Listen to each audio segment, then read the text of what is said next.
Struck him out. 2 balls and a strike to count on Taylor. Reyes fires, swinging a drive, deep left field. It's his way back. Walk him off.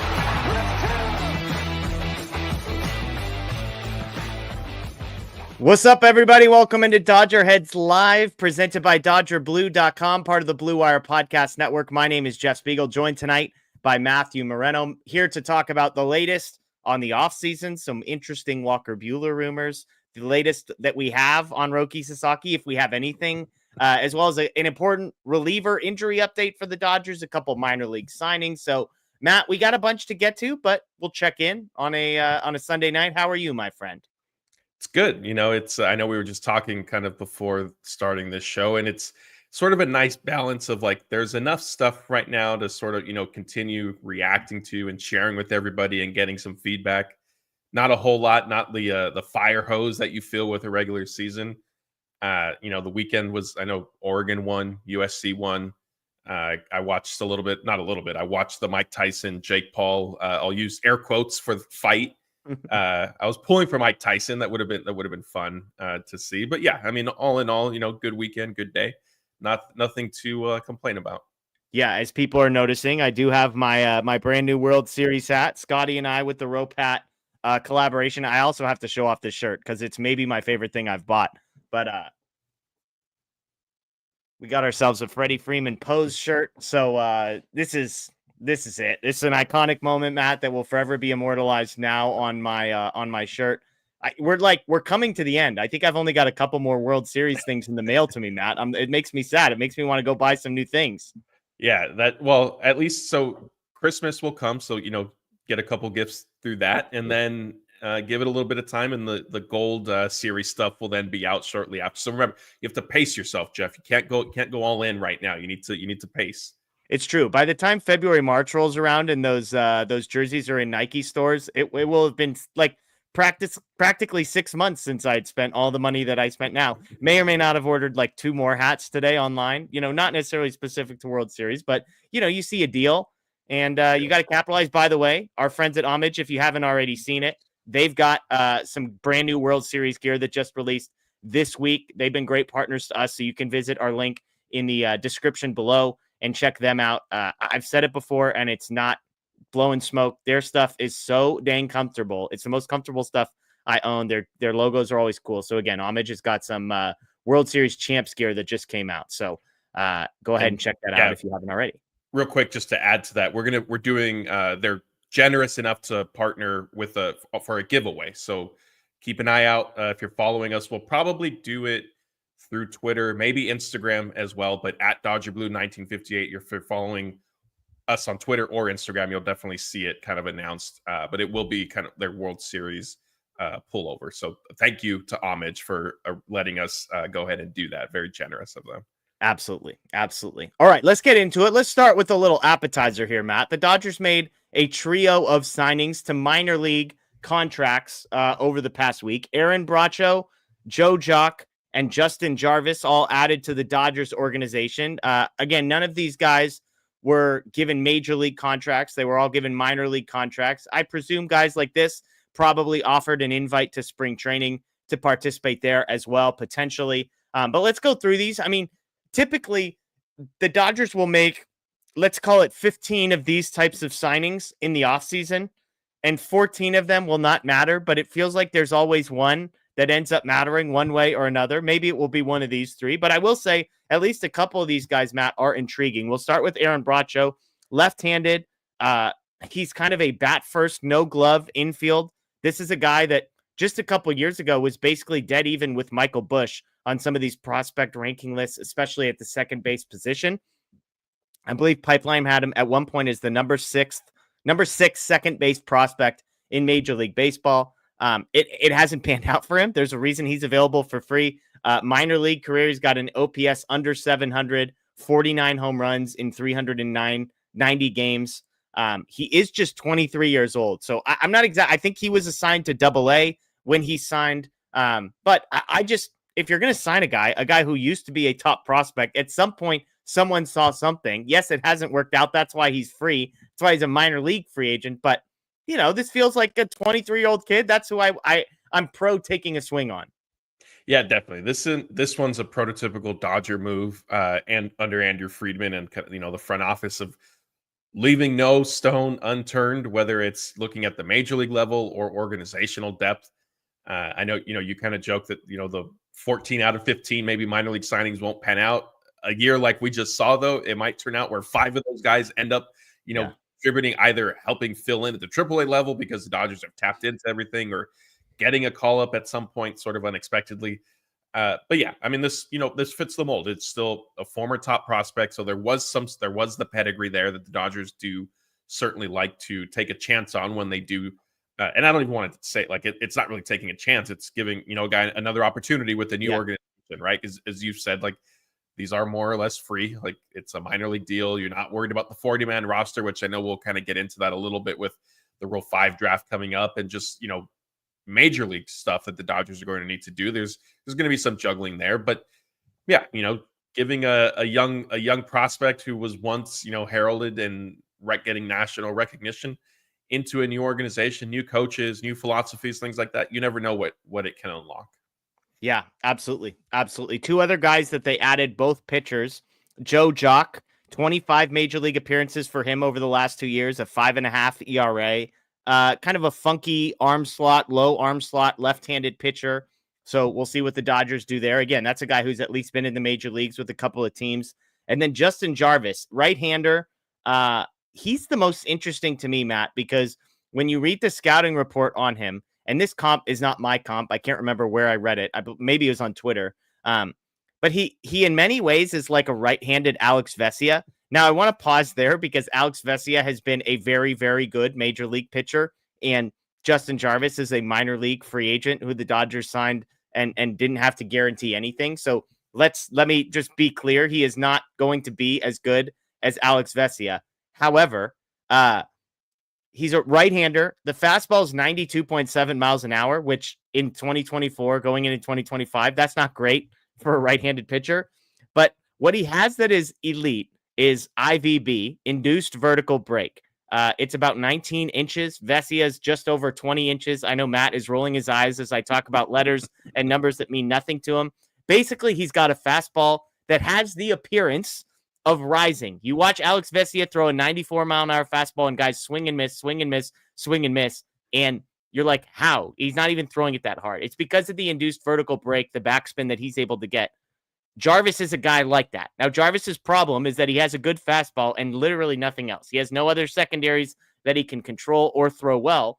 But again, right-hander, take a chance on this guy. He's the one of the 3, to me, that says, man, if they can teach him a slider, a sweeper, something like that, they're probably looking and saying, well, we did it once with Vesia. Maybe we can do this again. Yeah, I'm gonna have to defer to you on this one with the alphabet that you threw at me. You don't like induced vertical break? The eye test doesn't give you vertical break? No, not when guys get up there and say, oh, the fastball looks like it's rising, even though it's not rising. That's eye test. Yeah, sure.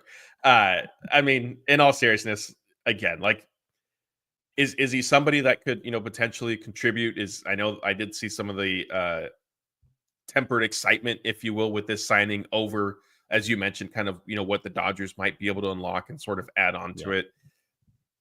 Low risk, high reward here, just like some of these other ones. And I know that, they're not the most exciting thing. I see the chat is asking about Teoscar Hernandez and stuff like that. I mean, we'll get to all that. Unfortunately, there's not a whole lot of movement right now. And so the Dodgers, as much as we focus on the major league roster and some of the top end prospects who are going to make an impact, like I mentioned a few minutes ago, if this past season taught us anything, you never really know with some of the depth where it's going to have to come from. I mean, Anthony Banda was not on the radar for any of us, maybe, right, when the season started, and look at what ended up happening there. So you never know. And yeah, I mean, it's my big takeaway for now is the Dodgers signed all the guys with J's, a lot of them, their names. Yeah. It's true. It's true. And I joked when one of these guys signed, I said, okay, so this is the guy getting leverage outs for the Dodgers in the NLCS next year. And yes, it's a joke. Almost like a 95% chance that they will not be. Because I would say this, even the guys like Anthony Banda who have come in and made a big difference and an impact, those guys typically have come over in the middle of the season. They're not necessarily minor league guys. They're guys that are filling out the back end of a 40-man roster, get their chance that way. But it's not a 0% chance. It's not like we've never seen this type of thing before. And again, some of these guys come with a little bit of prospect pedigree, or guys that were, I believe one of these guys was drafted in like the 5th round back in 2018. So there was some time in their life when someone looked at him and thought this guy was as really valuable as a prospect, and maybe the Dodgers can rekindle that a little bit. Let's shift from guys that they have signed, Matt, to a little bit of bad news for the Dodgers that came out this week, and that is the arm of Brusdar Graterol. Talk about a guy who had a roller coaster of a 2024 season. Thankfully, it ends with a World Series. But he announced this week, the Dodgers announced that he underwent shoulder surgery to repair his labrum, that he will be out for at least the first half of 2025. This is, I believe, the same surgery that Clayton Kershaw underwent last year, we think. Is that? No, Kershaw's was to like the glenohumeral ligaments or something like wow. that. It had to do with stabilize whatever they were called, and I could try looking it up quickly. They had to do with stabilizing the shoulder, whereas the labrum is different. The labrum, I mean, I don't necessarily want to say that it's necessarily more serious, more common, I guess, but it is a relatively serious surgery. Yeah, Jonathan's asking. I think Gavin Stone had right labrum surgery as well. Blake Trinan might have. I think so. Once he finally underwent his operation. Glenohumeral ligaments and capsule. That was Kershaw. So you nailed that one. Good pronunciation even in there as well. I'm impressed. Hey, I got a doctorate this year covering the team. Yeah, because we get all sorts of really informative, detailed injury updates. So, we understand the body. But obviously a bummer for a guy that just couldn't seem to get anything headed in the right direction, it felt like, all of this season, Matt. Yeah. It on one hand, it's sort of surprised. It was like oh yeah, that's right. Like he potentially was going to need surgery. I think obviously the focus was with Shohei Ohtani, and understandably so. We saw him injure his shoulder during the World Series, continue to play through it, and not necessarily look like himself. And that one was a little ironic because Dave Roberts at the time, like it said, and I know we discussed this, that like, hey, he's saying that the MRI only showed the subluxation, and so he's implied that things were fine, but then also acknowledged that Ohtani's injury was similar to Bellinger's, which involved the labrum tear, and lo and behold, Ohtani ended up needing surgery the way Bellinger did. But yeah, I mean, it's been Dodgers and their labrums and their shoulders. It's been a rough year for them. Yeah. Trinan, by the way, I was just looking up some details on that. Trinan had, I believe it was labrum and rotator cuff repair surgery. That would be the concerning one, because that was November of 2022, and Trinan missed almost an entire season. Or he missed all of 2023, I guess, right? Or did he pitch like once? I think he came back for a couple games and then didn't. Let me see. I'm pulling it up. Didn't really pitch that well. He might have hurt himself. Oh no, he did miss all of 2023. Yeah. So that would be the downside. Gavin Stone, I don't believe we have exact details on what the shoulder surgery was, but again, he's expected to miss all of 2025. So starter versus reliever, a guy in Stone who maybe is younger in his career, that maybe they're going to be a little bit more careful with. I mean, who knows? But it's bad news for Brusdar Graterol, and they're announcing the timeline is midway through next season. So I suppose that's good news that they're willing to put out into public information. That Matt's smiling because anybody who's in here in the comments knows, if you choose to believe that he's going to be back when the Dodgers say he's going to be back, you are welcome to believe that. Yeah, them setting the timeline of saying, he'll be back basically during the second half tells me that it's like August type thing. I wouldn't anticipate early July or, after the All-Star break type thing. Yeah. But yeah, I mean, I think the fact though that they did suggest a return next year is encouraging for Graterol pitching at some point in 2025. And look, if it ends up being in September, so be it. Like, I don't really care. I feel bad for him. Obviously, you want Graterol to be healthy and be available pitching. And when he like he broke the news kind of like 10 minutes before the Dodgers then officially announced it. And in his tweet, he said like it was a frustrating year. You know, he had a lot of pain and discomfort that he had to deal with. So you certainly feel bad for him. Ultimately, though, in the long run, at this point, like he's had the operation. If he returns, if he can't come back until September and he's healthy for the final month and into the playoffs, then so be it. Like you don't need him to win games in July or August. Yeah. And just to clean this up, Stone was announced by the Dodgers as, quote, likely to miss all of 2025. And when they performed the surgery, quote, this is Stone, they identified a lot of stuff that was going on in the shoulder. So Stone's was not announced as labrum surgery. Graterol's was. So I would imagine that means there's a difference, which explains the difference in timeline. So to your point, hey, Brusdar can be back by August, September, ready to go for the postseason. That's good enough for me. That's good enough for me. So some bad news for the Dodgers there. But again, the bullpen seems to be one of those areas the Dodgers are able to make it work no matter what. Let's get to a couple super chats here. We appreciate everybody. 1,300 people in here live on Facebook, on YouTube, on Twitter. Thank you. Thank you. Thank you. As always, we appreciate you for joining us here on a Sunday night. Jorge says, out of the top starting pitcher free agents, who do the Dodgers go after? So Jorge is not asking who you would go after, Matt. He is asking, what do you think the Dodgers are actually going to do in the starting pitching market? Of course, Roki Sasaki is a name here. Max Fried, Blake Snell, Corbin Burns. When he says top starting pitching free agents, I think I'll limit it to that group of four. We know the Dodgers are going to be in on Roki Sasaki because everybody is going to be. Do you think any of those other guys, Fried, Corbin Burns, or Blake Snell, are any of those guys interesting to you? The guys that you think the Dodgers are interested in, I should say. Yeah, I mean, honestly, I think all three. Okay. Because I think they are determined to sign a frontline, established MLB starter this offseason. And I think that, maybe they have some preference between Burns, Fried, and Snell, but it may be relatively close. I'm sure that they could find things that they really like in all three of them and areas that they could kind of tweak and adjust and why they would be confident in, one of those guys. So it may come down to whose market doesn't necessarily materialize the way everybody is expecting. Yeah. Part of me thinks, and kind of gut reaction right now as I'm thinking it through, like I want to say part of me thinks that it could be Fried. I also wouldn't necessarily be surprised if maybe Corbin Burns doesn't get the type of contract that some people are expecting. I know Blake has pointed out, and you went through that exercise with Anthony of, comparing those three guys, and his strikeout numbers are down and things like that. And with the way baseball is trending right now, it's strikeouts are nothing for pitchers, it seems like. And so, is a team going to want to give up big money for a pitcher who might be on the wrong side of that statistic at this point in his career? So if his market doesn't, if it doesn't develop to the point of where it's the long-term, really big money that everybody's kind of been projecting, then do the Dodgers look to be opportunistic there? Max Fried obviously has the injury concern, so you could easily see his, maybe needing to be a little bit more shorter term than some of the other guys. And I still am skeptical over what the industry, how Blake Snell is perceived throughout baseball, because he was coming off a Cy Young season and had a hard time getting a deal. And yes, he pitched well this year for the Giants. He did have some injury stuff early. I think that was probably a byproduct of just his start to spring training and all that being delayed.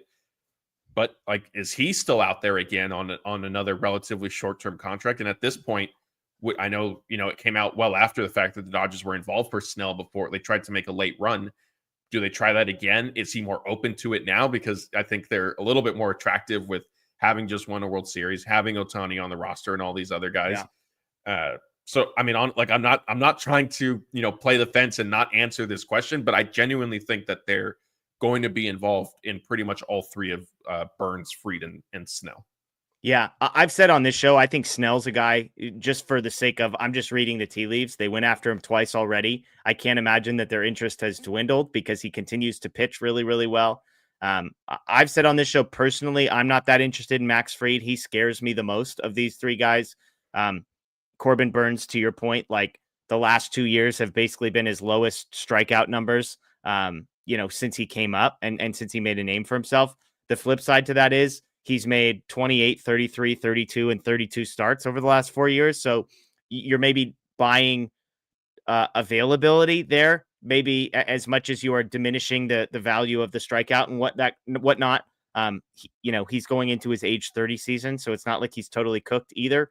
But I would just guess, to answer the question specifically, I think the Dodgers will be in on Snell, is my guess. GT88 has an answer. He says, give me 1 year of Shane Bieber over 6 years of Burns, Snell, or Fried. The Athletic, by the way, is predicting, I believe it's like 6 or 7 years for Burns and then 5 years, I think, for Snell and Fried. So there is a little bit of a difference. Shane Bieber is a guy that 2 years ago, or 2022, was incredible. 2.88 ERA, 3.17 the year before. Like he 2020, 21 was injured half the year, but when he pitched was great. And 2022, he was unbelievable. Incredible 3-year stretch. 2023, though, he was really bad. 3.8 ERA, but the underlying metrics were way worse. The strikeout numbers were down to 7.5. You look at some of his savant stuff. He was in the 2nd percentile for average exit velocity and 3rd percentile for hard hit rate. He bounced back this past year, if you want to call it that. He made 2 starts through 12 innings, didn't allow a run. Maybe. I mean, he could be a guy that's worth kicking the tires on. But if the question is, like, the Dodgers need a top starting pitcher, I don't think Shane Bieber is going to be the guy. My take on this, Matt, is I think the Dodgers have categories of guys they're interested in, and I think they're interested in top-tier starting pitcher. Bieber would not qualify for that. And if you're talking about like sort of a mid-level bulk innings eating kind of a guy / maybe a project, I think Walker Buehler's the guy in that category. And I know that I'm not trying to be diminishing to Walker Buehler. Everybody on this show knows how I feel about Walker Buehler, but I don't think there's room for a top-tier guy, Walker Buehler, Clayton Kershaw, and another project type pitcher would be my take. Yeah, I agree. And I think is he coming off an injury this year? Also, he threw 2. He made 2 starts, I believe, right at the very end of 2024. That's right. Yeah. So he was coming back from, was it Correct. Tommy John or shoulder? Do you know? Sorry. Excuse me. Let me correct that. He made 2 starts at the beginning of the season in March and April. So he made his first 2 starts of the season and then missed the rest with an injury. So my apologies. Yeah. So I don't know. I don't know if I agree with you. I don't know if there's enough. And sure, you could look at Bieber's career and, there are some positives there to take away. But I do agree. Like the Dodgers, they need a top starter. And then after that, I think they're certainly more inclined to look at Buehler, maybe even Flaherty before. Although, look, if Bieber, if it is a 1-year deal, then perhaps there's an opportunity there. But I wouldn't say it, as GT88 is saying, I wouldn't take the 1 year of Bieber over the 6 years of those other 3 guys, just because I think they're in different categories here. We're sort of comparing like the old debate that we've had amongst our staff, kind of in and out in 5 guys, where yes, they both sell burgers, but one of those is not in the other's category because of price point type thing. Yeah. Bieber, by the way, was a UCL injury. I don't believe if they ever announced if it was a second Tommy John or if it was the brace procedure. So we don't know if we're talking Walker Buehler or Shohei Ohtani here necessarily. But he is expected to miss, or at least at the time of his injury, he was expected to miss at least part of at least part of the 2025 season. So, and actually, there you go. MLB Trade Rumors said it was Tommy John surgery, and he's expected to miss half of the 2025 season. So there you go. All right. We got one more super chat. I believe a couple more super chats here. Cordenas, what are the odds Dalton Rushing starts in left field this year? I'm gonna add a word here, or 2 words here. 3 words for the Dodgers, Matt, because I think he's definitely going to be starting in left field.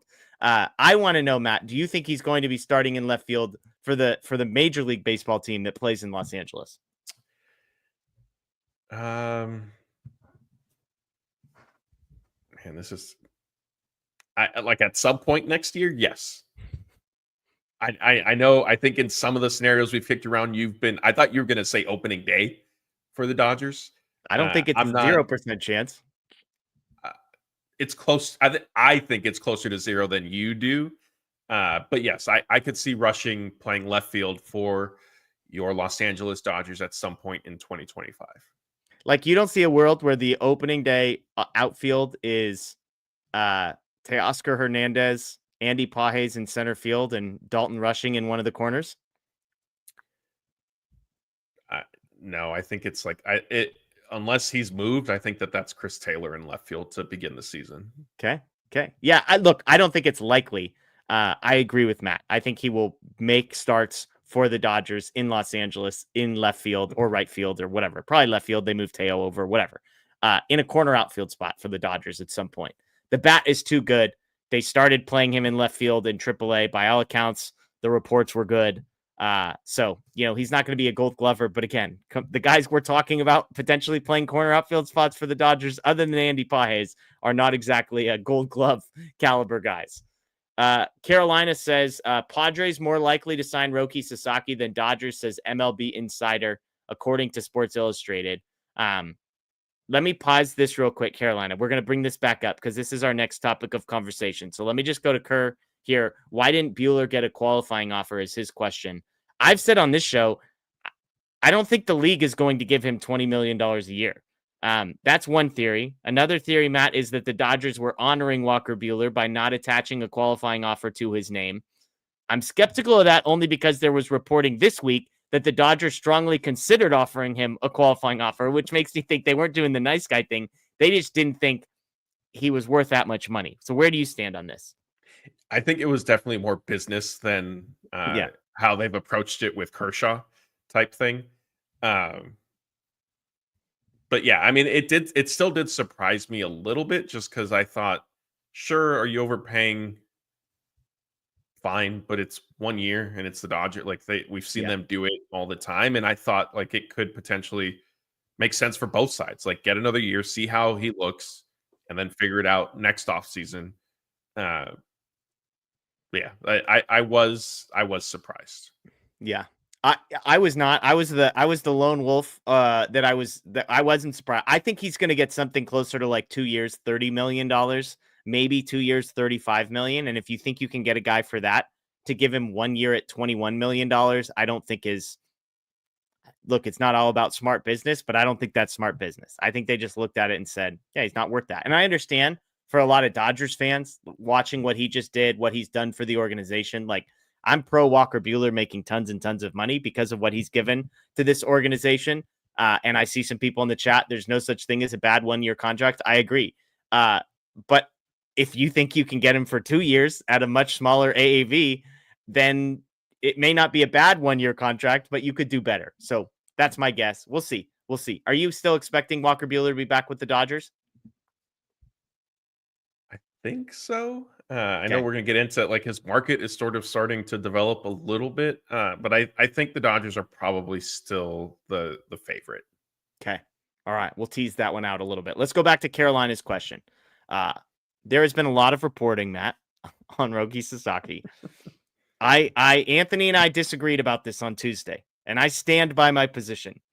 There is almost no sourced reporting that I see coming out about Roki Sasaki. It seems like absolutely everything that we hear about Roki Sasaki, when you click the article, there's no like a person close to Roki Sasaki says this. I think this is like the Ohtani situation from a year ago. We just don't know. Nobody knows. Like Ohtani knows and his agent knows and nobody else knows anything. And we're just repeating the same things. You've got Nightingale who comes out and says it's a done deal. And then the next day you've got, John Morosi or John Heyman or fill in the blank saying, I think it's going to be the Padres. Like, I feel like everything we are being told, Kylie McDaniel, the latest on him is that he believes Roki Sasaki wants a smaller market. There's people in Japan saying that the Dodgers have been a lock and everyone's pissed. And then there's reports that, oh no, there's an agency who's mad that Roki Sasaki didn't pick them. And so now they're making up this Dodgers story to piss people off. Like, my take, Matt, it's all nonsense. We know nothing, and it's all nonsense. Yeah, and I agree with you. I think it is similar to the Ohtani thing. I think with the Ohtani thing, we were getting some indications from what I believe to be his agency. And I'm not saying like Nez specifically, but people in that camp. Like I think stuff was coming out, especially, I mean, we definitely were getting updates when the, how can I put this nicely, craziness of Ohtani being on an airplane to Toronto. Yeah. We got some pretty quick clarification from what I believe was directly from Ohtani's camp saying, he's not, like, he's at home in, Newport Beach or wherever he was living at the time. So I don't think this is quite to that level. Well, I think Ohtani was better. Roki's situation is worse because I agree with you. Like, it's a lot of hearsay. I think at times there's been stuff where you could sort of read between the lines and say, okay, that's probably somebody in some sort of know who is sharing that information. I know, I think with maybe what's a little bit different with Japanese culture is kind of the respect factor and stuff like that. And so that, I think, could potentially be complicating this in terms of, like, they don't want to go on, even as, like, somebody close to the situation. Right. They don't really want to go semi on the record in that regard. But yeah, I mean, Carolina, I know she's mentioning Sports Illustrated. I would caution, I grew up reading Sports Illustrated, right? And I'm sure, like, you the same way, like the magazines, like, they were great. Tom Ferducci is still there. There's still a lot of great people there. Sports Illustrated also has converted heavily to fan driven sites, which we are one of independently as well. So I'm not knocking them, but I think you need to be careful. Some of them, I think, use quote unquote sources and put out information and misleading headlines, whereas we shy away from that. We try to be, with the credible, the Jeff Passons and stuff like that. So with anything with Roki Sasaki, as Jeff said, like, take it with a huge grain of salt. I mean, I think Kylie McDaniel from ESPN is somebody who's plugged in, and there probably is some validity to, there's some sort of sentiment that Roki might want a smaller market. That being said, if you then look at the teams, though, like, sure, San Diego is certainly a smaller media market than Los Angeles, but if he goes there, there's still going to be a ton of eyes on him, right? Like, he's not going to play in the middle of nowhere for a no-name team that has throw somebody under the bus. Pittsburgh Pirates, who do we want to piss off? It's not like he's going to Pittsburgh. They got Skeens, though. Yeah, I was going to say they went. Like, I feel like I almost said Milwaukee. Yeah. Cleveland. Miami. They're not doing anything. Whoa, come on, Clayton McCullough, show some respect. Oh, that's right. Well, okay, yes, my apologies to Clayton McCullough. Him excluded. They're trying now. Yeah, Tampa's playing in a minor league park. I mean, that's got small market team written all over it. Yeah, but yeah, there's a lot out there about Roki and Sasaki situation. I honestly, for me, what I'm curious about is why the Marines, and I know we're going to get into this, haven't, like, come out and said, hey, this is when we're posting him. Yeah. That's the one thing that I think we, like, is sort of reasonable to be expecting. And if you're going to be upset over anything, like, that information, because you announced that you're posting him, so that cat is out of the bag. Like, there was plenty of speculation all year long about that. So you come out and say, okay, yes, we are doing it. Everybody's waiting. Like, there's no, in my opinion, there's no benefit to holding on to that information, because you say when you're posting him and that's it. You do it or you don't. Yeah. Yeah. It's a fair point. So here's what we know on Sasaki. So again, as a quick refresher, December 15th is the date when he has to be posted by. So Sasaki will be posted between now and December 15th. We know that for certain based on the statement that they made. And if you followed the news today, he made some sort of appearance at a team event today. Sasaki did, and spoke to the fans and thanked them and got an ovation and all that. So we know he's gone. We know he's being posted. The key date is December 2nd, whether or not he will be posted before or after December 2nd. Because if he is posted before December 2nd, it would mean he needs to sign before December 15th. Because once you're posted, there's a 45-day signing window that opens. But in Major League Baseball, December 15th to January 15th, you can't sign, because that's the end of the 2024 year in December 15th and the beginning of the 2025 year, January 15th. So if you post before December 2nd, that 45-day window expires before January 15th, which means you need to sign in the 2024 window. If it's after December 2nd, then you can theoretically sign January 16th or January 17th or whatever the 45 days gets you to. So that's the key. All reporting that we do have and again, whether or not any of this is real, take it with a grain of salt. It seems to me, Matt, that the reporting is suggesting that he will be posted after December 2nd and will be eligible to sign in 2025. That's to his advantage because it means he can sign for more money, because teams that haven't spent their entire 2024 budget will have a brand new 2025 budget, with the caveat of they've likely made verbal agreements and commitments to tons and tons of teams. We really have 2024. We know how much every team has. For the Dodgers, it's $2.5 million. For the Padres, it's $0. Like, we know 2025, we know what everybody theoretically has. We don't know what they actually have. But Sasaki most likely will make more money if he signs in 2025, and his team, who gets 20% of his signing bonus, will get more money if he signs in 2025. So those things are all to his advantage. That's the little bit of information we do know, is that it sure seems like 2025 is when he will be signing, which I would say is either bad news for the Dodgers because they can no longer offer him the most, but really it's probably neutral. Probably doesn't matter, because if the Dodgers want to sign him, they'll probably sign him. Like, if he wants to come to the Dodgers, let me rephrase. If he wants to come to the Dodgers, I'm firmly, if there's one thing I'm certain of, it's that money is not the most important thing to him. If money was the most important thing to him, he would wait till he's 25. So the idea that he's going to pick a team because one can offer him $4.5 million and the other can offer him 3.9 is insane to me. Like, that's the one thing you can't convince me of. So if it's 2025, if he wants to be a Dodger, I think he's going to pick a Dodger, and I don't think the money's going to make a difference. Yeah, I guess. But if that's the case, I don't know if the Dodgers are going to have more money at their disposal for 2025 than they do right now. Nobody knows. So if that is, I mean, honestly, what's unfortunate with all of this is if he does get pushed back to 2025, all those verbal, which I guess it depends how you want to look at it. Those verbal agreements aren't necessarily supposed to be happening anyway, but baseball kind of turns. It hurts the kids. It doesn't hurt the teams. But yes, all those prospects, and there are plenty of talented kids who are expecting to sign, probably aren't going to be signing now. And, the international signing period, when it opens, it's Jesse, I'm just forgetting his name, from MLB.com. He's Sanchez. Yes. Thank you. Ben Badler, he's another one. They're on it. Yeah, they break so-and-so is signed here. But and it's a big day for them. It's a big day for these kids. And so that's the unfortunate thing. Yeah. If Sasaki ends up getting pushed, not posted until then, he can't sign until 2025. And I don't think, I guess unless the Dodgers, like a lot of other teams probably are, sort of back off on some of those verbal agreements, I don't know how much money they're necessarily going to have. I do agree with you. I don't think money is the driving factor for Sasaki, considering he's coming over so much earlier than like in Yamamoto's case. But I also do feel like I do think it's a safe bet that this is the most money the Dodgers would have, like the cleanest way, the easiest way, kind of guaranteed. This is what it is.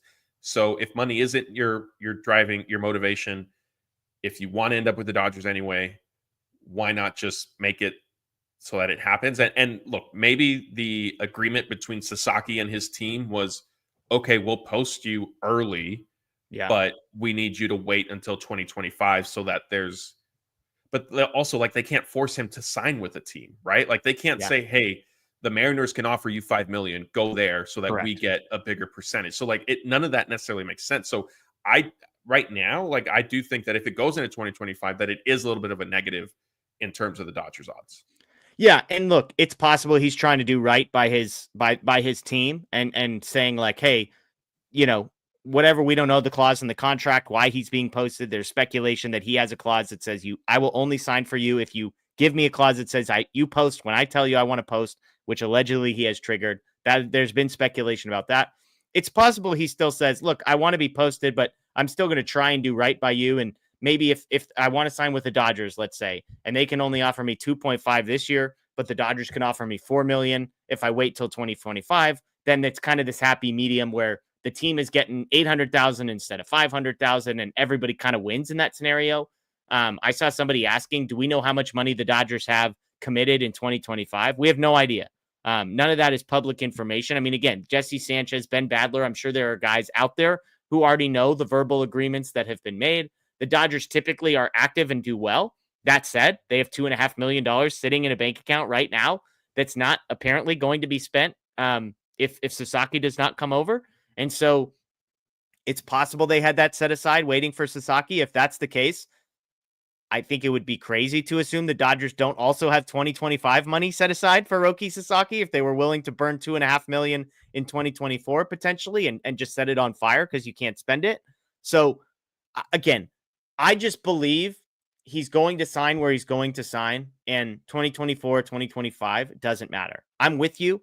2024 would make the Dodgers probably more favorites because, again, like a team like the Padres literally has $0. Like they have like, it might not be literally zero, but it might be like $40,000. Like that would be all they could offer. I think that would be a significant difference from $2.5 million. Those teams come back into play in 2025. But again, if Roki Sasaki wants to be a Dodger, 2024, 2025, $2.5 million, $3.5 million, I just don't think it's going to matter. It's my guess.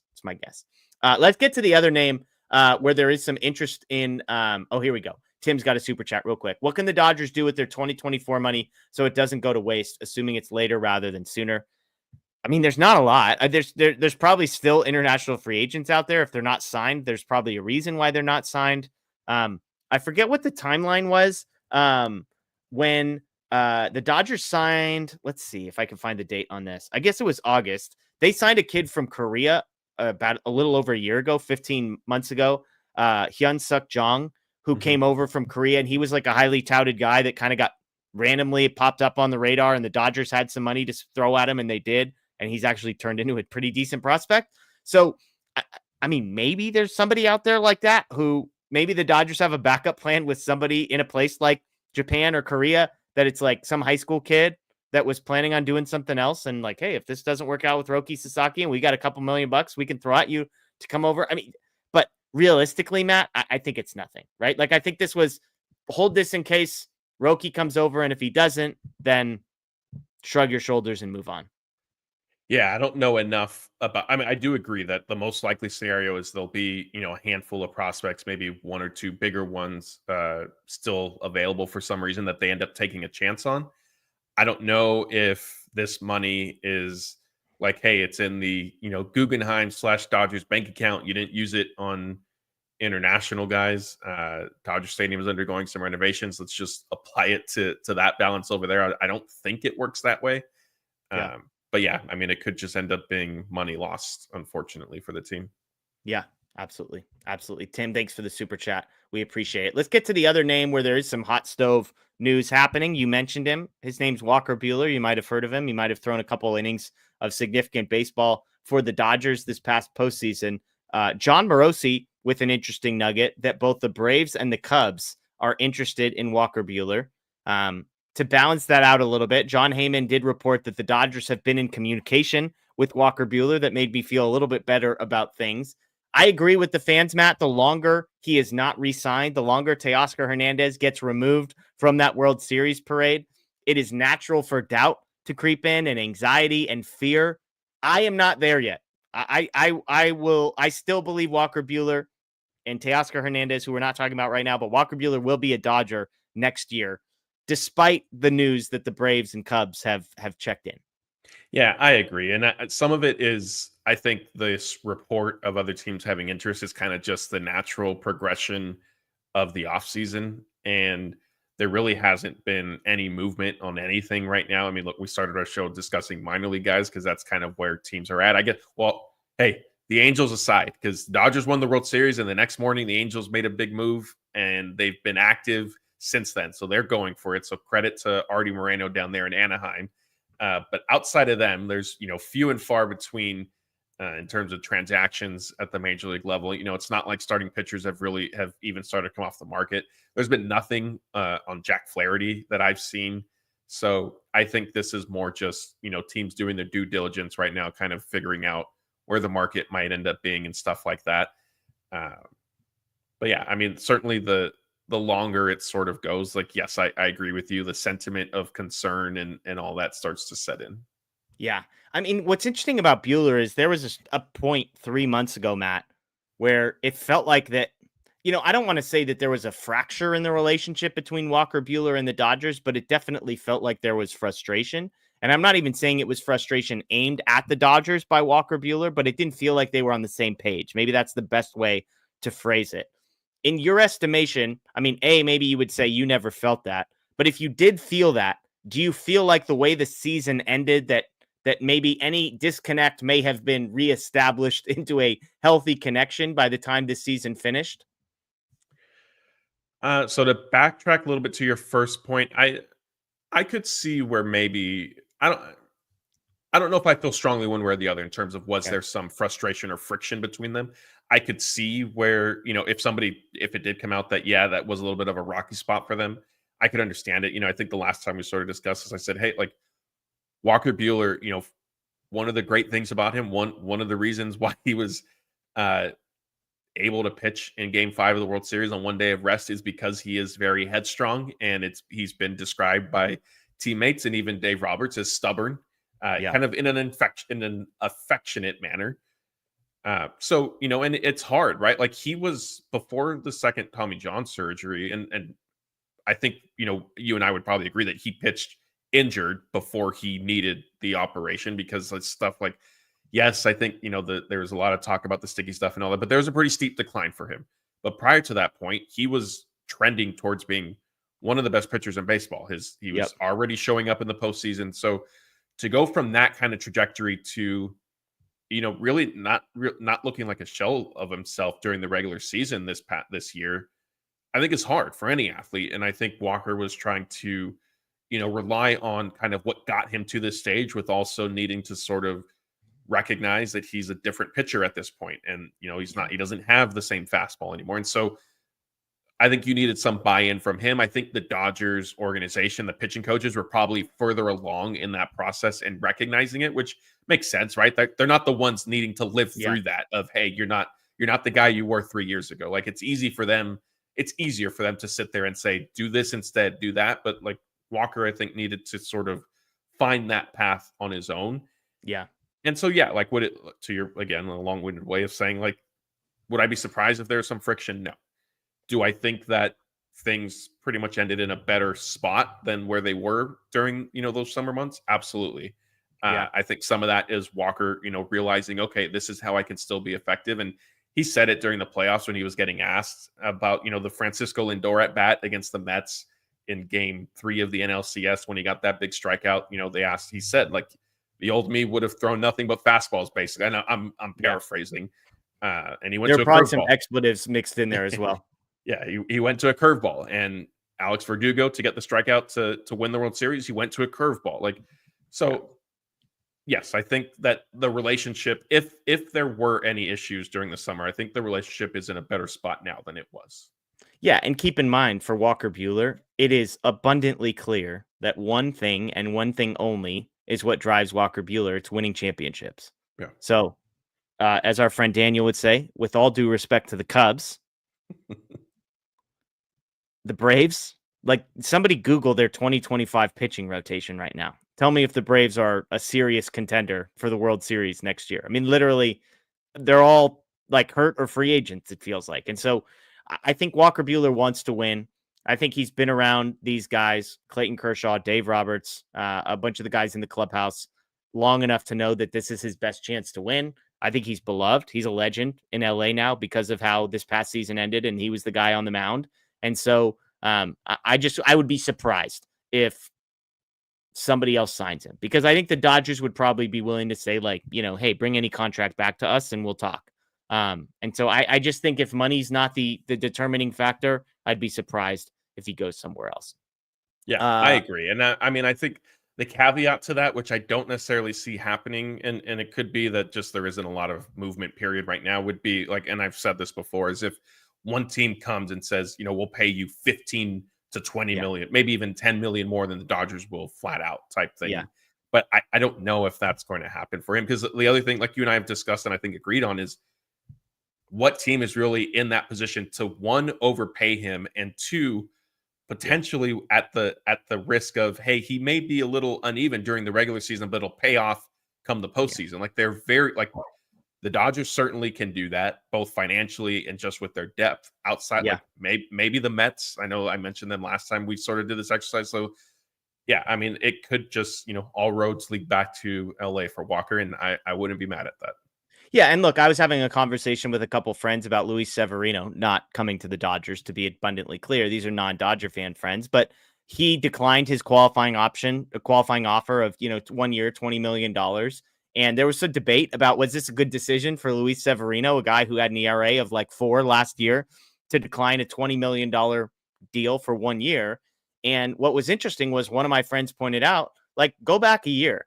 What kind of deal did Blake Snell and Jordan Montgomery think they were going to be signing last year? And neither of them got it. Blake Snell, to your point, coming off of a really incredible season, signed a 1-year deal. Jordan Montgomery didn't get, the money that he necessarily. Now, he's pretty pumped about the contract he signed today because he was terrible.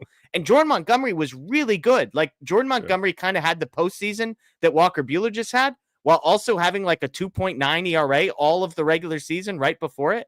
And he was underwhelmed. So I just think sometimes we hype up in our mind what these guys are going to get. But once you get away from the top tier guys, I think a lot of these free agent contracts tend to be underwhelming. So to your point, unless somebody comes in and says, hey, we'll give you, 3 years for $60 million instead of 2 years for $30 million, which I don't think that deal's ever coming. Like, I just don't think the 3 for 60 is coming. And barring that, I think the Dodgers are going to have an advantage.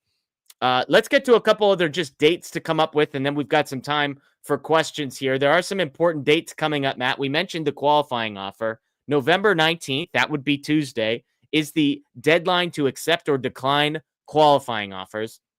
Of course, Teoscar Hernandez for the Dodgers will be the name to keep an eye on. 99.99% chance he declines that qualifying offer, Matt?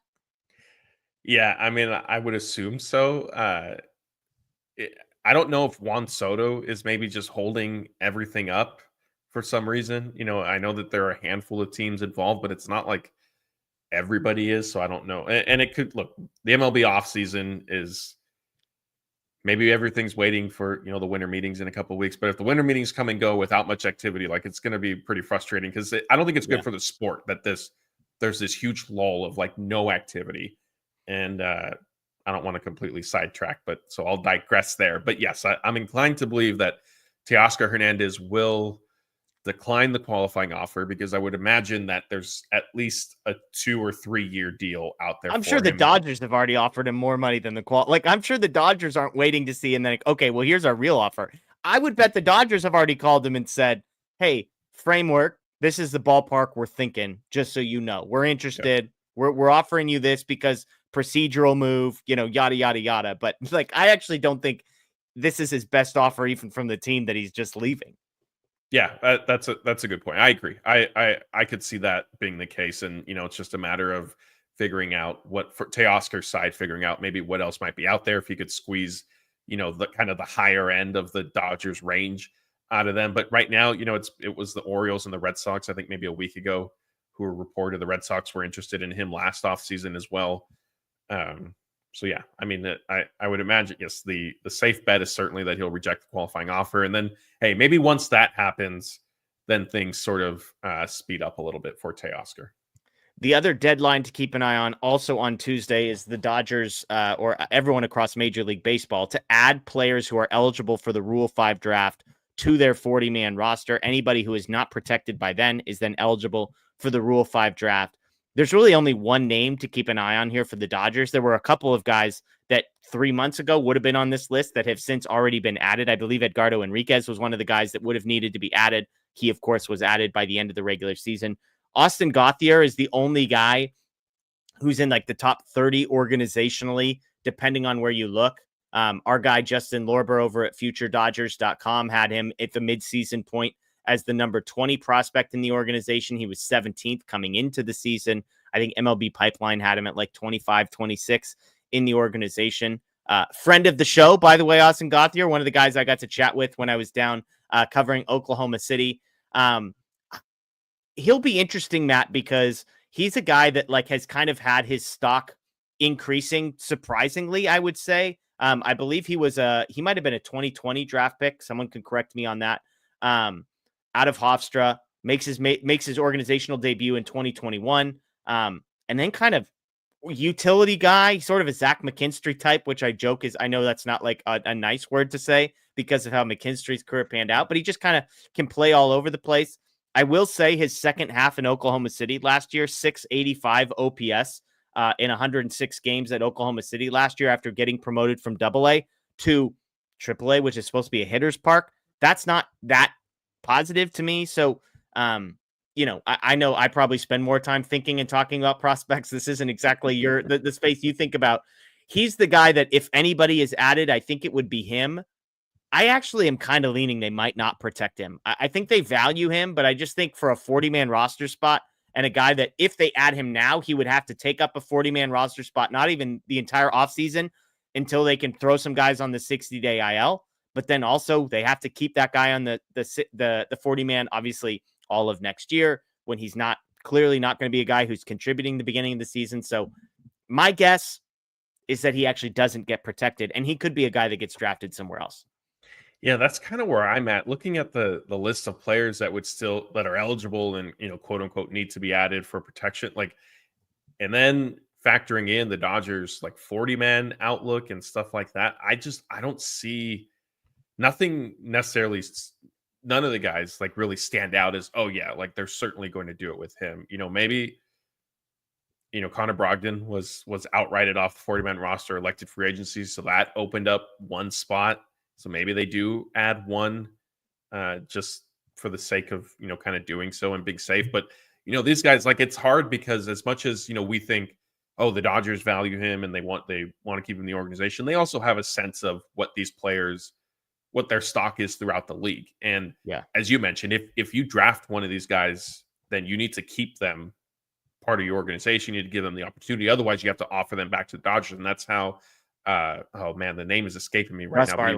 Gus Varland. Yes, thank you. He returned. He ended up being returned to the organization last year, or was it 2 years ago? I think it was 2 years ago, and then he ended up on the Chicago White Sox. Anyways, So it is. Poor guy. Yeah, it is kind of a tricky thing. But yeah, looking at the list and looking at the 40-man outlook for the Dodgers, I don't know. I wouldn't be shocked if they let it kind of pass without protecting anybody. Yeah, and I'll clean this up. Somebody in the chat had it, so shout out to you. He was an undrafted free agent after the 2021 draft. MLB.com had this blurb on him, though. He ranked in the top 10 in the minors in walks and on base percentage in both of his first two full pro seasons, so 2022 and 2023. He had a 920 OPS in 2023 with 12 homers and 19 steals. So again, kind of petered out in AAA. That's why I think they probably wouldn't protect him, and there actually might be a chance he doesn't get selected. But we'll see. He's kind of the only guy again. So that's the name to watch as we get towards Rule 5 draft this week. So let's get to some questions, folks. We got about 10 more minutes here. We appreciate everybody, nearly 2,000 people in here again on a Sunday night. So thank you for joining us. If you're just hopping in, we do this during the off season, 3 nights a week, Tuesday nights at about 7:10, Thursday nights. When have they been going live? Is it 8 or 9 o'clock? I think maybe 8. It sort of fluctuates a little bit. Blake and Scott, they're somewhat, I think 8-ish. Okay. And then Sunday nights have been in the 8:30-ish range. I had to bump us a little bit tonight. But Tuesdays, Thursdays, Sundays, every week, we are here doing live content. And then, of course, throughout the week, we've got not live shows, but up fresh content coming at you in the mornings as well. So if you haven't already, subscribe, ring the notification bell here. We'd love to have you with us through the off season and as new news breaks there as well. But if you've got any questions, throw those in the chat and we'll get. I mean, Justin's throwing us a food question here right off the bat. Favorite rice dish? Mine are paella and risotto. I also like Persian rice. Matt, you got a favorite rice dish? Panda Express fried rice or something? No. I'm actually not a huge fan of fried rice. So I grew up eating a lot of steamed rice. So chicken with steamed rice, I enjoy stuff like that. So not a straight rice dish per se, but my preference is for kind of steamed rice. Yeah, I'm with you. I actually just made some fried rice, homemade fried rice. I mean, which again, this isn't freaking culinary school that's happening over here. But the recipe had a peanut butter, or in my case, I used almond butter as part of the making, and it was fantastic. So yeah, rice is not my go-to jam, but it's a side thing. It's not a dish for me. So there you go. Ivy with a fun question here. Which ball would you rather have? 50-50 Ohtani or the Grand Slam Freeman ball? Well, the 50-50 Ohtani sold for what? Did it start with a 4? Yeah, it got into the millions. So I mean, I guess let's remove that from the equation though. Let's say You're not you're allowed to going sell to it? yeah, you're not allowed to sell it. You're going to keep it. Wow. 4.4 million, by the way. Ohtani 50-50 ball. If I'm not allowed to sell it, this isn't even a conversation for me.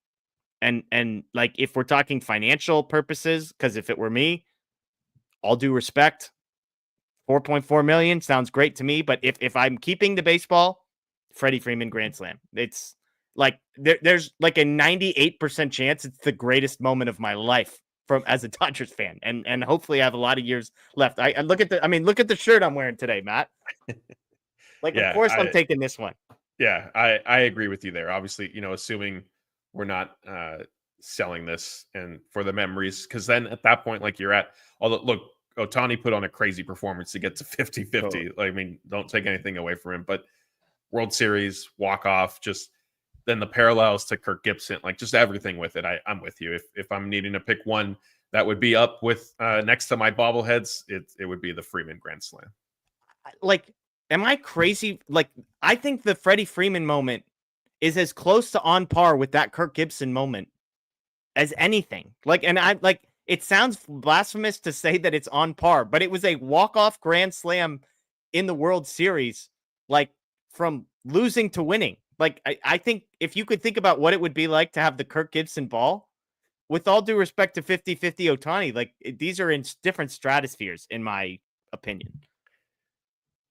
Let me ask you this. Like, maybe you think this is insane. But again, if we're not selling, if I told you could have the ball that Walker Buehler struck out Alex Verdugo with, or Ohtani's 50-50, which would you take? Probably Buehler.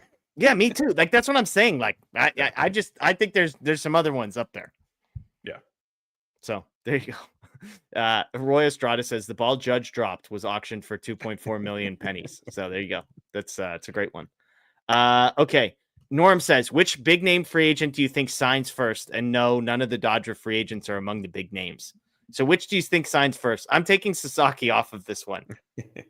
Although I guess Sasaki's January 16th. So we're all hoping somebody signs before then. Yeah, no, I wasn't going to pick Sasaki. I think it's Soto. Really? I think, just because the market might hold up. I don't think teams are going to want to potentially start spending on starting pitchers without knowing where Juan Soto has sort of landed ultimately. Because I'd say Teoscar, just because I think the Dodgers want him back. He wants to be a Dodger. But I really do think the Dodgers, to your point, they're not going to want to sign Teoscar until they know for sure that they can't get Soto. And we're not doing the Soto thing tonight, but I'm just throwing that out there. Friedman's going to say, hey, here's 3 years, 80 million a year or something crazy. Yeah, it's true. It's true. C-Ras, have you heard about Bobby Miller needing shoulder/knee surgeries? His girlfriend said on a live that he was awaiting a surgery date.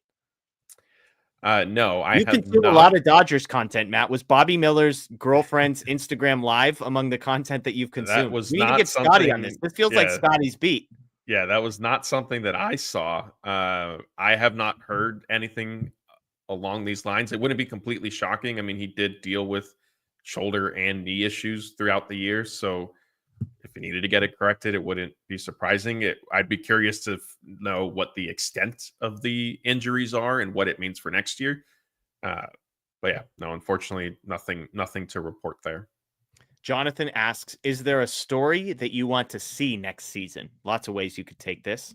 I don't know if this is like something you would like to see happen or a person or a player that you would like to see profiled, but what jumps to mind when you hear this question, Matt?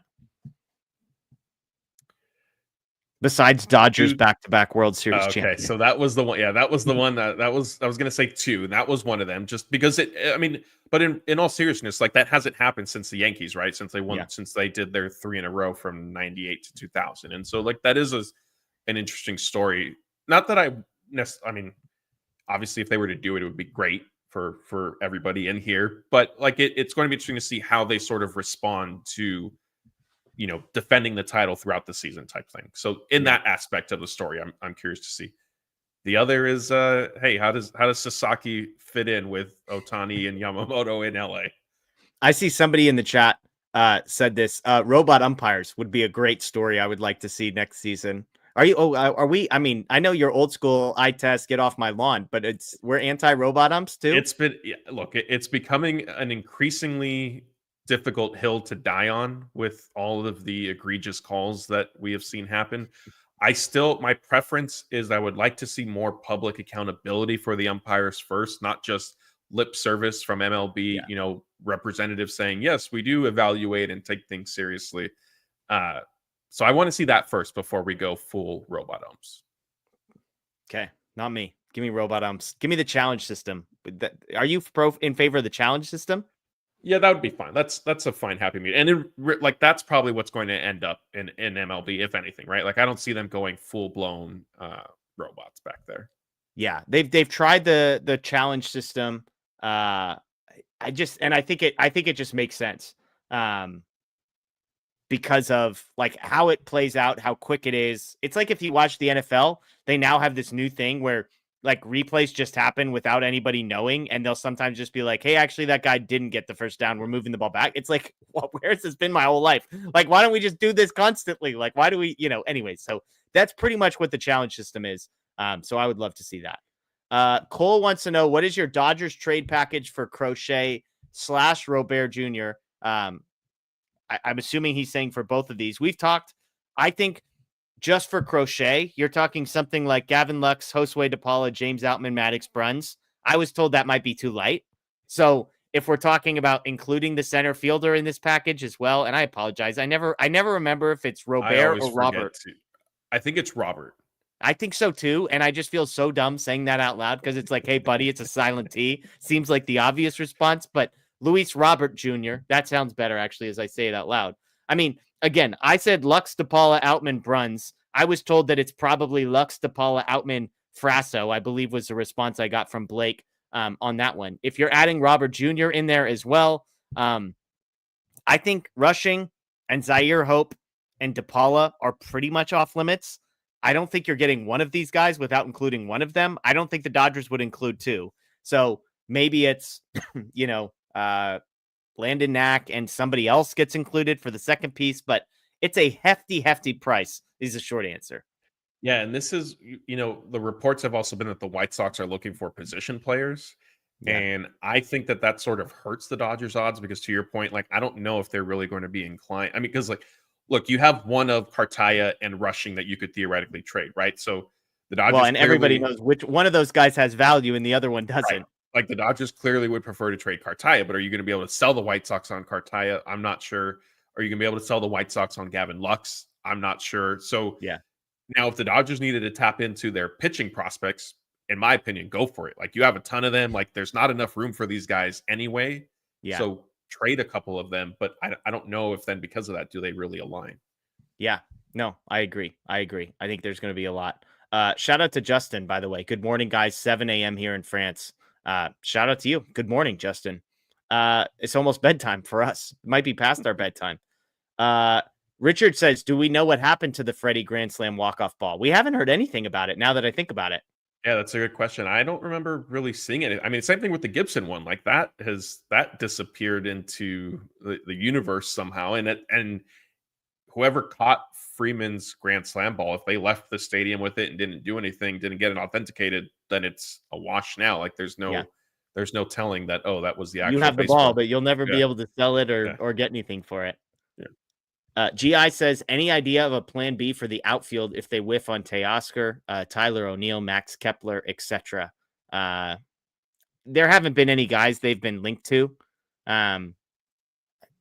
Tyler O'Neill's an interesting name that we've talked about him on trade deadline shows before. I could see there being potentially some interest there. I think you made a point that is somewhat fair, which is we may not like a lot of those names. The Dodgers do have a lot of guys that could play corner outfield spots. You mentioned Chris Taylor, Andy Pages. I've mentioned they could put a guy like James Outman back in the outfield, Dalton Rushing. Who knows? They might try Gavin Lux out in left field at some point. I mean, they have guys. So part of me wonders if there is a plan B in the corner outfield spot. I mean, they might sign somebody, but I just don't know if it's a name that will satisfy people, I guess. Yeah, that's probably a fair way of putting it. I think the plan B is relatively unlikely that because of that, it would be, somewhat underwhelming names. Okay, let's get to Because I think it's do I dare even say Juan Soto on this stream? But it's Soto or Teoscar or bust type thing. Yeah. A couple food questions to close it out. We always get we get so many questions about the Habit. I love it. Christopher wants to know, have you tried the Habit burger? If not, try the Santa Barbara char and add pineapple. I've been on record at saying the Habit is fine. Like, that's it. It's fine to me. I forget. Are you a Habit guy? No, not really. I think the Santa Barbara char, is that the one that comes on the like the toast with avocado and stuff like that? I think that it is. It's not, I don't think it's just their regular burger. So I've had it. It's fine. I mean, I still think I'm going to disappoint Charlie here. I think the best thing at the Habit is their chicken Caesar salad, which I know I've shared in the past. I think the burgers are pretty average. Yeah, I'll give you this. You're right about. I've never heard of this before. We don't have a Habit by me. 2 freshly char grilled beef patties, avocado, caramelized onions, American cheese, lettuce, tomato, pickles on grilled sourdough. Yeah, like it presents better than it ended up tasting. Sure. Like, it's fine. It's fine. It's just an average place. I don't get all of the love that it draws, and I'm seeing people now sort of starting to argue. Yeah, I mean, it's fine. Okay, Richard, key question. Regular In-N-Out fries or animal style? I have a hot take on this one. Yeah, I'm going regular. I mean, I'm not a huge onions guy, so I don't want all that stuff on my fries. I've done cheese fries on occasion at In-N-Out, but it's kind of like the way the cheese melts, like it ends up kind of staying all on the top, and it's just not great. So I just go regular fries, and sometimes I'll get them well done. Lightwell In-N-Out fries. I've shared this before. I didn't know you could order your fries differently until like 3 years ago. Game changer. Lightwell, incredible. Regular fries, and then ask for like 12 packets of their spread and just dip it. I'm with you. I like cheese on fries. I don't like In-N-Out cheese on In-N-Out fries. So regular fries, dip it in the spread. That's it. It's all we need in life. And you don't have to pay the extra $3 or whatever they charge you for animal style fries. The spread is free. So there's your answer, Richard. I think it's Blake that loves animal style fries, if I'm not mistaken. I think we did our fast food draft, and that was like his first round pick was the animal style fries from In-N-Out. So there you go. Yeah. What is Lightwell? You can order your In-N-Out fries different degrees of cooked, and Lightwell is great.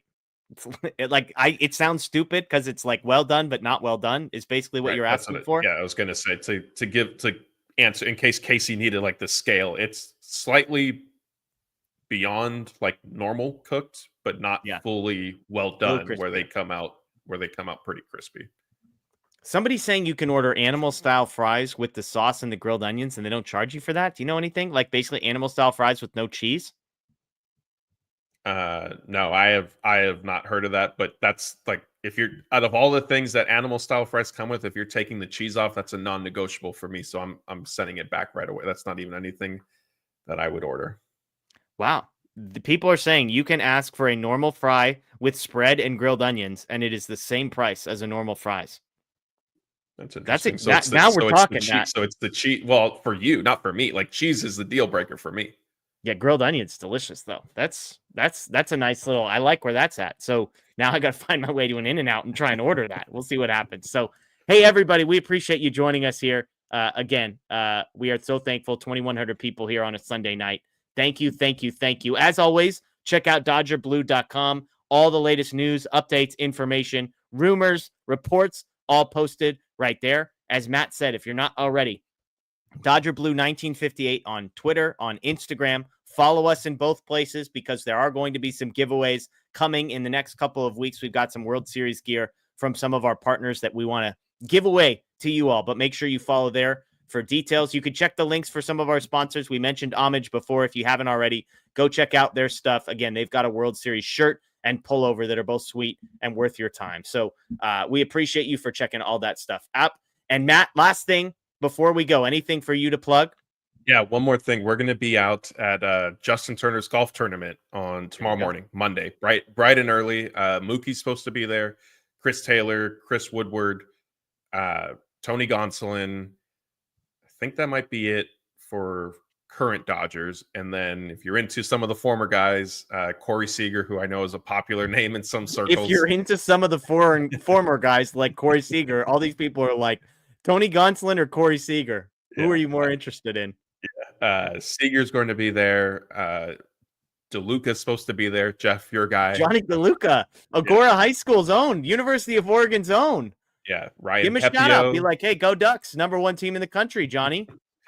Ryan Pepio, who actually he hit the hole-in-one challenge last year, and he's the only person who's ever done that. So this is the Like 8th year he got a hole-in-one?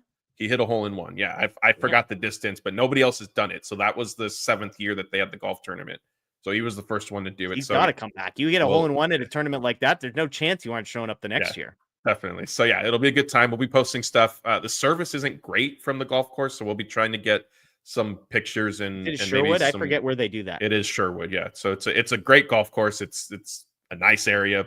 Cell service, unfortunately, isn't as great as the picturesque views and all that. So we'll be trying to send stuff out in real time. But if not, definitely if you're subscribed to our YouTube channel and if you follow us on all the social media platforms, at one way or another, you'll see it definitely. Some of these places have been very good at making sure you don't have service when you are in their location, and I would imagine Lake Sherwood is one of those places that they don't want you. Perhaps. They don't want you to have service out there. So, thanks everybody for joining us again. That is Matthew Moreno. You can follow him at Matthew__Moreno on Twitter. You can find me at Jeff Spiegel as well. Again, we will see you all throughout the week. Interviews, updates, Monday through Friday, Saturday, Sunday, right here on the Dodger Blue page. I'll be back live Tuesday night with Anthony, so we will cover all the latest then. Enjoy the rest of your night, everybody. As always, go Dodgers. Still champs!